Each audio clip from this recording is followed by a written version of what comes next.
Welcome back to my channel Alfina an aesthetic lifestyle. അപ്പോൾ ഇന്ന് നമ്മൾ വന്നിരിക്കുന്നത് LBS പാരാമെഡിക്കൽ ഡിപ്ലോമ 2025 ഒരു പ്രഡിക്ഷൻ വീഡിയോ ചെയ്യാനായിട്ടാണ്.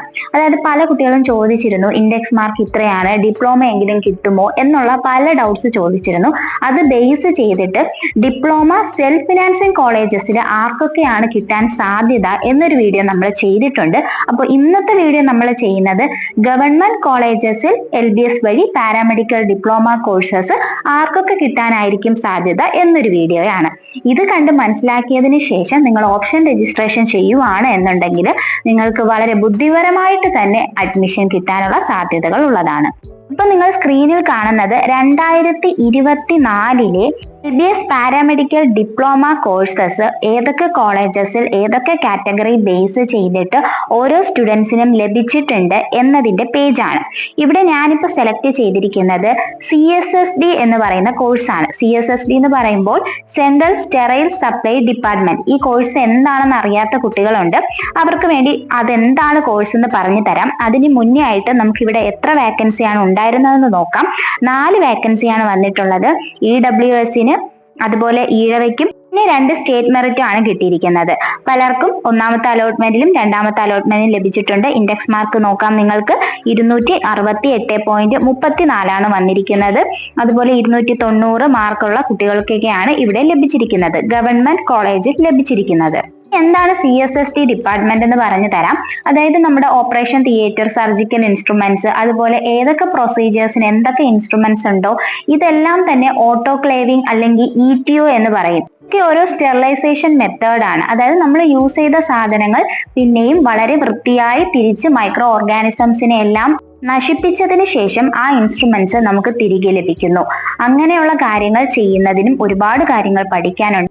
അത് ബേസ് ചെയ്തിട്ടുള്ള കാര്യങ്ങളാണ് ഈ ഒരു സബ്ജക്റ്റ് വഴി പഠിപ്പിക്കുന്നത്. പല കുട്ടികൾക്കും അറിയാം, പല കുട്ടികൾക്കും അറിയില്ല. അതുകൊണ്ട് ജസ്റ്റ് ഒന്ന് പറഞ്ഞു പോയെന്നേ ഉള്ളൂ.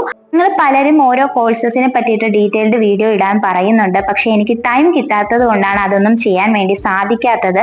പറ്റുന്നവർക്കൊക്കെ റിപ്ലൈ തരാൻ വേണ്ടി നോക്കുന്നതായിരിക്കും കേട്ടോ. നമ്മളിപ്പോൾ നോക്കിയത് ഗവൺമെന്റ് മെഡിക്കൽ കോളേജ് കോഴിക്കോടാണ്. ഇനി അടുത്ത ഗവൺമെന്റ് മെഡിക്കൽ കോളേജ് തിരുവനന്തപുരം എടുത്തു കഴിഞ്ഞാലും അവിടെയും എത്ര സീറ്റുകളാണുള്ളത്? 5 സീറ്റുകളാണുള്ളത്. സ്റ്റേറ്റ് മെറിറ്റ്, EW, EZ ആ രീതിയിലുള്ള സ്റ്റുഡൻസ് ലഭിച്ചിട്ടുണ്ട്. അതുപോലെ സ്റ്റേറ്റ് മെറിറ്റിൽ 8ാമത്തെ അലോട്ട്മെന്റിലൊക്കെ ലഭിച്ച കുട്ടികളുണ്ട്. 234.16 അവരുടെ ഇൻഡെക്സ് മാർക്ക് എന്ന് പറയുന്നത്. അതുപോലെ തന്നെ 7,240 രൂപയാണ് കഴിഞ്ഞ വർഷത്തെ ടോക്കൺ ഫീസ് റിസർവേഷൻ ഉള്ള സ്റ്റുഡൻസിൻ്റെത്. റിസർവേഷൻ ഇല്ലാത്ത സ്റ്റുഡൻസിൻ്റെ 10,000 rupees ആയിരുന്നു. അപ്പൊ ക്യാഷും കാര്യങ്ങളൊക്കെ റെഡിയാക്കി വെക്കാൻ വേണ്ടി നോക്കുക, ഈ ഒരു റേഞ്ച് ഓഫ് മാർക്കുള്ള കുട്ടികളൊക്കെ. അതുപോലെ തന്നെ നമ്മുടെ അപ്രൂവ്ഡ് കോളേജ് ലിസ്റ്റ് വന്നത് കൊണ്ട് തന്നെ ഞാൻ അതിൽ എങ്ങനെയൊക്കെ നിങ്ങൾക്ക് ഓപ്ഷൻ രജിസ്ട്രേഷൻ ചെയ്ത് കഴിഞ്ഞാൽ ഏത് രീതിയിൽ അലോട്ട്മെന്റ് കിട്ടും എന്നത് വളരെ വ്യക്തമായിട്ട് പറഞ്ഞു തന്നിട്ടുണ്ട്. അതുകൊണ്ട് തന്നെ ബാക്കി ഈ ഒരു LBS ഡിപ്ലോമ കോഴ്സിനെ ബേസ് ചെയ്ത് ഞാൻ ചെയ്ത വീഡിയോസ് ഒന്ന് കണ്ടു നോക്കുക. ഡിപ്ലോമയ്ക്ക് വേണ്ടി വെയിറ്റ് ചെയ്യുന്ന കുട്ടികൾ, ഇതുവരെയും അലോട്ട്മെന്റ് കിട്ടാത്ത കുട്ടികളുണ്ട്. അതിൽ പല കുട്ടികളും ഡിപ്ലോമയ്ക്കും ഓൾറെഡി രജിസ്റ്റർ ചെയ്തിട്ടുണ്ട്. അങ്ങനെയുള്ള കുട്ടികൾക്ക് വളരെ ഹെൽപ്ഫുൾ ആയിരിക്കും. നിങ്ങൾക്ക് ഡിപ്ലോമ കോഴ്സ് ഇഷ്ടപ്പെട്ട കോഴ്സസ് നിങ്ങളുടെ കാറ്റഗറി ബേസ് ചെയ്ത് കിട്ടാൻ വേണ്ടിയിട്ടുള്ള ട്രിക്സും കാര്യങ്ങളൊക്കെ പറഞ്ഞു തന്നിട്ടുണ്ട്. അത് എങ്ങനെയാണെന്നുള്ളത് അപ്രൂവ്ഡ് കോളേജ് ലിസ്റ്റ് വീഡിയോയിൽ നമ്മൾ പറഞ്ഞിട്ടുണ്ട്. അത് കാണാത്തവർ അതുകൂടെ ചെന്ന് കണ്ടു നോക്കി മനസ്സിലാക്കാൻ വേണ്ടി ശ്രദ്ധിക്കും. Next diploma in dental hygienist government medical college തിരുവനന്തപുരമാണ് എടുത്തിരിക്കുന്നത്. അവിടെയും എത്രത്തോളം സീറ്റുകളാണുള്ളത് ആ ഒരു രീതിയിലാണ് റിസർവേഷനും കൂടി വരുന്നത്. അതായത് ഇപ്പോൾ 20 പേർക്ക് ഫുൾ മാർക്ക് ഉണ്ടായിട്ടും കാര്യമില്ല എന്നതാണ് നമ്മുടെ LBSന്റെ അവസ്ഥ എന്ന് പറയുന്നത്. കാരണം 10 സീറ്റേ ഉള്ളൂ എന്നുണ്ടെങ്കിൽ 20 പേർക്കും ഫുൾ മാർക്ക് കിട്ടിയതിന് ശേഷം കാര്യമില്ല. ഞാനൊരു എക്സാമ്പിൾ പറഞ്ഞു തന്നതാണ്. കാരണം വളരെ മാർക്ക് കുറഞ്ഞ കുട്ടികൾ ആരൊക്കെയാണെന്ന് നിങ്ങൾക്ക് തന്നെ സ്വയം നിങ്ങളെ വിലയിരുത്താൻ വേണ്ടി സാധിക്കുന്നതാണ്. അത് ബേസ് ചെയ്തിട്ടുള്ളവർ LBSൽ വെയിറ്റ് ചെയ്യണം എന്ന് ഞാൻ പേഴ്സണലി പറയുകയില്ല. കാരണം നമുക്ക് ഉറപ്പിച്ച് പറയാൻ പറ്റില്ല. ചിലപ്പോൾ ബൈ ചാൻസ് നിങ്ങളുടെ റിസർവേഷൻ അനുസരിച്ച് സ്പോട്ടിലൊക്കെ ആയിരിക്കും കിട്ടുന്നത്. ഇനി LBSൽ ഡിപ്ലോമ എത്രത്തോളം അലോട്ട്മെന്റ് ഉണ്ടെന്ന് ചോദിച്ചു കഴിഞ്ഞാൽ കഴിഞ്ഞ വർഷം 9 അലോട്ട്മെന്റ് വരെയൊക്കെ പോയിട്ടുണ്ട്. അത് കഴിഞ്ഞ് സ്പോട്ട് അലോട്ട്മെന്റുകളും നടന്നിട്ടുണ്ട്. അതായത് എത്രത്തോളം സീറ്റുകൾ ഫില്ലാകുന്നുവോ അത്രത്തോളം അലോട്ട്മെന്റുകൾ മുന്നോട്ട് പോകുന്നതായിരിക്കും. അത് കഴിഞ്ഞിട്ട് മാത്രമേ നിങ്ങളുടെ ക്ലാസ്സും തുടങ്ങുകയുള്ളൂ. അതനുസരിച്ച് നിങ്ങൾ ഓപ്ഷൻ രജിസ്ട്രേഷൻ ചെയ്യുക. ഇഷ്ടപ്പെട്ട കോളേജസ് ഇഷ്ടപ്പെട്ട രീതിയിൽ തന്നെയുള്ള കോഴ്സസിലേക്ക് മാത്രം വെക്കുക. വെക്കുക. കാരണം നിങ്ങൾക്ക് ഇഷ്ടമില്ലാത്ത കോളേജ് ലഭിച്ചു കഴിഞ്ഞാൽ നിങ്ങൾ പിന്നെയും അലോട്ട്മെന്റുകൾ മാറ്റി മാറ്റി കൊണ്ടുപോകുന്നതും നമ്മുടെ ടൈം ഇങ്ങനെ പോയിക്കൊണ്ടേ ഇരിക്കുന്നതായിരിക്കും. നിങ്ങളുടെ ക്ലാസ്സസ് സ്റ്റാർട്ട് ചെയ്യാനും ലേറ്റ് ആകുന്നതുമായിരിക്കും കേട്ടോ. ഇതുപോലെ ഓരോ കോഴ്സസും ഓരോ കോളേജ് ബേസ് ചെയ്ത്, അതായത് ഗവൺമെന്റ് കോളേജസ് മാത്രം ബേസ് ചെയ്തിട്ടാണ് ഇപ്പോൾ സ്ക്രീനിൽ നിങ്ങൾക്ക് കാണിക്കുന്നുണ്ടാവാം.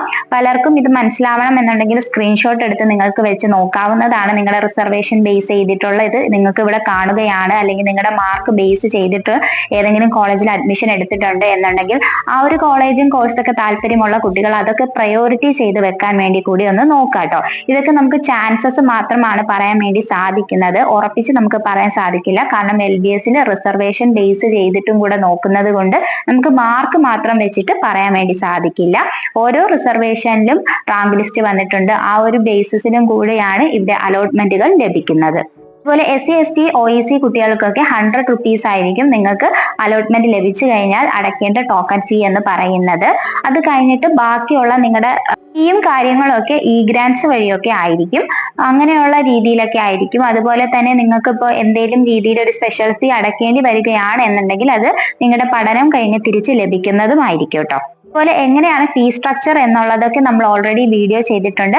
പാരാമെഡിക്കൽ ഡിപ്ലോമയുടെ ഫീ സ്ട്രക്ചർ എന്ന് പറഞ്ഞ് തന്നെ നമ്മളൊരു സെപ്പറേറ്റ് വീഡിയോ ചെയ്തിട്ടുണ്ട്, അത് കാണാത്തവർ അത് ചെന്ന് കണ്ടു നോക്കുക. അതുപോലെ തന്നെ പല കുട്ടികൾക്ക് ഞാൻ LBS പാരാമെഡിക്കൽ ഡിഗ്രിയുടേതും BSc nursing PNC MAK AMCS FNCK JIPMER SPMA എല്ലാ അപ്ഡേറ്റ്സും പറയുന്നത് കൊണ്ട് തന്നെ നിങ്ങൾക്ക് ഷഫിൾ ആയിട്ടായിരിക്കും കിടക്കുന്നുണ്ടാവുക. അതുകൊണ്ട് തന്നെ എൻ്റെ ചാനലിൽ തന്നെ പ്ലേലിസ്റ്റ് നോക്കിക്കഴിഞ്ഞാൽ ഓരോന്നിന്റെയും അപ്ഡേറ്റ് പ്ലേലിസ്റ്റ് ആയിട്ട് ക്രിയേറ്റ് ചെയ്തിട്ടുണ്ടാവും. ഇപ്പൊ നിങ്ങൾക്ക് LBS പാരാമെഡിക്കൽ ഡിപ്ലോമ അപ്ഡേറ്റ് 2025 നിങ്ങൾക്ക് എൻ്റെ ചാനലിൽ പ്ലേലിസ്റ്റിൽ കാണാൻ സാധിക്കും. അതിൽ കയറി ക്ലിക്ക് ചെയ്താൽ മാത്രം മതിയാകും, കറക്റ്റ് അപ്ഡേറ്റ്സ് നിങ്ങൾക്ക് അറിയാൻ വേണ്ടി സാധിക്കുന്നതായിരിക്കും. ഞാൻ തന്നെ ക്രിയേറ്റ് ചെയ്തിട്ടിരിക്കുന്ന പ്ലേലിസ്റ്റ് ആണ് നിങ്ങൾക്ക് ഹെൽപ്ഫുൾ ആകാൻ വേണ്ടി. കാരണം ഷഫിളായി വരുന്നത് കൊണ്ട് പല അപ്ഡേറ്റ്സും പല കുട്ടികൾ പല ടൈമിലൊക്കെയാണ് അറിയുന്നത്. ചിലപ്പോൾ സമയം കഴിഞ്ഞിട്ടൊക്കെയാണ് പല കുട്ടികളും അപ്ഡേറ്റ് അറിയുന്നത്. പല കുട്ടികളും ഇതുവരെയും സെക്കൻഡ് അലോട്ട്മെന്റ് കഴിഞ്ഞത് പോലും അറിഞ്ഞിട്ടില്ല പാരാമെഡിക്കൽ ഡിഗ്രിയുടേത്. കാരണം പാരാമെഡിക്കൽ ആദ്യമായിട്ട് നഴ്സിംഗ് മാത്രം വന്നതിന് ശേഷം പിന്നെയാണ് പാരാമെഡിക്കൽ വന്നത്. അതുകൊണ്ട് അറിയാത്ത ഒരുപാട് കുട്ടികളുണ്ട്. അങ്ങനെയൊക്കെ ഉള്ളത് കൊണ്ടാണ് ഇങ്ങനെ പ്ലേലിസ്റ്റ് ക്രിയേറ്റ് ചെയ്തിട്ടിരിക്കുന്നത് കേട്ടോ. ഇതും കൂടി ജസ്റ്റ് നിങ്ങളൊന്ന് ഓർമ്മിപ്പിച്ചെന്നേ ഉള്ളൂ. നിങ്ങൾ അറിയുന്ന അപ്ഡേറ്റ്സ് നിങ്ങളുടെ ഫ്രണ്ട്സിലൂടെ ഷെയർ ചെയ്യാൻ വേണ്ടി മറക്കരുത്. പല കുട്ടികളും കമന്റിൽ ചോദിച്ചതാണ് ഈ ഒരു 2024 അലോട്ടഡ് ലിസ്റ്റ് എങ്ങനെയാണ് കിട്ടുന്നത് എന്നുള്ളത്. നിങ്ങൾ ജസ്റ്റ് ഗൂഗിളിൽ കയറിയതിന് ശേഷം LBS 2024 paramedical diploma allotted list എന്നൊന്ന് സെർച്ച് ചെയ്താൽ മതിയാകും. നിങ്ങൾക്ക് ഈ ഒരു പേജ് ഓപ്പൺ ആയിട്ട് വരുന്നതായിരിക്കും. എന്നിട്ട് നിങ്ങൾക്ക് തന്നെ നിങ്ങളുടെ റിസർവേഷൻ നിങ്ങളുടെ മാർക്ക് ബേസ് ചെയ്ത് ഏതൊക്കെ കോളേജസിൽ നിങ്ങളുടെ മാർക്ക് ബേസ് ചെയ്ത് ആരെയൊക്കെ എടുത്തിട്ടുണ്ട്, ഏത് റിസർവേഷനിലാണ്, ആ കുട്ടിയുടെ റാങ്ക് എത്രയാണ്, ആ കുട്ടിയുടെ കാറ്റഗറി റാങ്ക് എത്രയാണെന്നൊക്കെ നിങ്ങൾ സ്വയം ഇരുന്ന് മനസ്സിലാക്കി വളരെ ബുദ്ധിപരമായിട്ട് ഒരു ഓപ്ഷൻ രജിസ്ട്രേഷൻ ആണ് ഡിപ്ലോമയ്ക്ക് വെക്കുന്നത് എന്നുണ്ടെങ്കിൽ നിങ്ങൾക്ക് ഉറപ്പായിട്ടും അഡ്മിഷൻ കിട്ടുന്നതായിരിക്കും കേട്ടോ. ഈ ഒരു സൈറ്റ് എത്ര നേരത്തേക്കായിട്ട് നമുക്ക് ഓപ്പൺ ആയി കിട്ടുമെന്ന് അറിയില്ല. ചിലപ്പോൾ ഇത് എറർ ആകാനുള്ള ചാൻസ് ഉണ്ട്. അതുകൊണ്ട് ഇപ്പോൾ തന്നെ നിങ്ങൾക്ക് പോയി നോക്കാൻ വേണ്ടി സാധിക്കുന്നതാണ്. അപ്പോൾ ഇത് ബേസ് ചെയ്ത് എന്തെങ്കിലും ഡൗട്ട്സ് ഉണ്ടെങ്കിൽ നിങ്ങൾക്ക് കമന്റ് സെക്ഷനിൽ ചോദിക്കാവുന്നതാണ്. ഡിപ്ലോമയിൽ നോക്കിക്കഴിഞ്ഞാൽ 194, 176 അത്രയും ഇൻഡെക്സ് മാർക്കുള്ള സ്റ്റുഡൻസിനൊക്കെ ലഭിച്ചിട്ടുണ്ട്. പക്ഷേ നമുക്ക് അത് സ്റ്റേറ്റ് മെറിറ്റിലെ ഏത് കാറ്റഗറി എന്ന് പറയാൻ വേണ്ടി സാധിക്കില്ല. ചിലപ്പോൾ BKയിൽ ലഭിച്ചിട്ടുണ്ട്, ചിലപ്പോൾ SC ST ഇങ്ങനെയുള്ള പല കാറ്റഗറീസിലും ലഭിച്ചിട്ടുണ്ട്. മിക്കവാറും ജനറൽ കാറ്റഗറീസിനൊക്കെ സ്റ്റേറ്റ് മെറിറ്റ് രീതിയിൽ തന്നെയാണ് ലഭിച്ചുകൊണ്ടിരിക്കുന്നത്. അവർക്ക് റിസർവേഷൻ വരുന്നത് ചാൻസ് കുറവാണ്. നിങ്ങളുടെ സ്റ്റേറ്റ് മെറിറ്റ് മാർക്ക് വേണം നിങ്ങൾ ഇതിൽ നോക്കാൻ വേണ്ടിയിട്ട്. അതായത് കഴിഞ്ഞ വർഷത്തെ സ്റ്റേറ്റ് മെറിറ്റിൽ എത്രത്തോളം നിങ്ങളുടെ റാങ്ക് ബേസ് ചെയ്ത് നിങ്ങൾ കമ്പയർ ചെയ്ത് നോക്കുന്നതായിരിക്കും ബെറ്റർ. അപ്പൊ ഈ ഒരു സൈറ്റിൽ കയറി നോക്കിക്കഴിഞ്ഞാൽ നിങ്ങൾക്ക് വളരെ നല്ല രീതിയിൽ ഒരു ഓപ്ഷൻ വെക്കാൻ വേണ്ടി സാധിക്കുന്നതായിരിക്കും. ഓക്കെ, അപ്പൊ ഓപ്ഷൻ വെക്കാൻ വേണ്ടിയിട്ടാണ് ഇത്രയും കാര്യങ്ങൾ ഡീറ്റെയിൽഡ് ആയിട്ട് പറഞ്ഞു തന്നത്. വീഡിയോ ഉപകാരപ്രദമാണെങ്കിൽ ഹൈപ്പ് ചെയ്യുക, ലൈക്ക് ചെയ്യുക, ഫ്രണ്ട്സിലേക്കും ഷെയർ ചെയ്യുക. അപ്പൊ നെക്സ്റ്റ് അപ്ഡേറ്റുമായിട്ട് നമുക്ക് ഉടനെ തന്നെ കാണാം. അതുവരേക്കും okay bye. Thank you for watching.